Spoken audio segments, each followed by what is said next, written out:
There was a man one time that was in his backyard, and he was back there with his dog, and he looked across the yard and he saw a small bird sitting on a little stick that was down on the ground, and his German Shepherd, the guy's German Shepherd, saw the bird at the same time. First thing he thought was that this bird's dead. His German Shepherd's going to eat this little bird.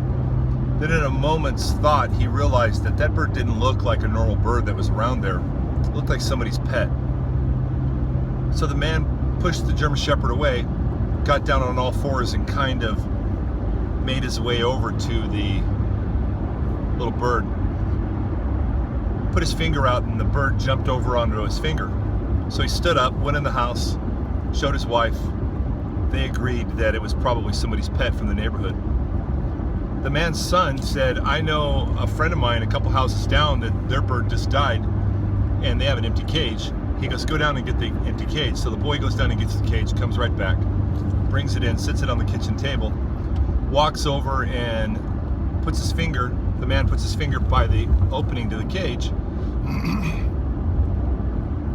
and the bird jumps in, jumps to the perch, jumps around, checks the water, checks the food, swinging back and forth, singing, just as happy as could be. The point is that a lot of times we would assume that a bird like that would think that that is a cage to keep him in. The bird didn't see that cage as that. The bird saw the cage as a barrier to keep the German Shepherd out, to keep the bird safe. A lot of times God's commandments we see as a cage. Our interpretation of this, our impression is that God's created these 10 things that are to keep us in a barrier, to keep us in jail, to keep us from having fun, keep us from enjoying life. On the contrary, God designed those commandments to keep us protected from the world, to keep us safe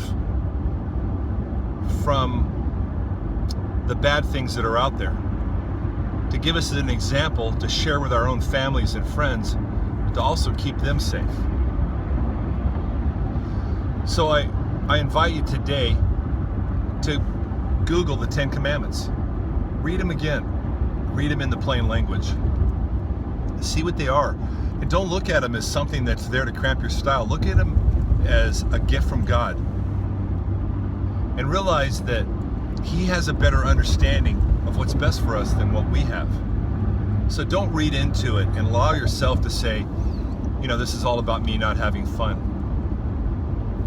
It's not like that.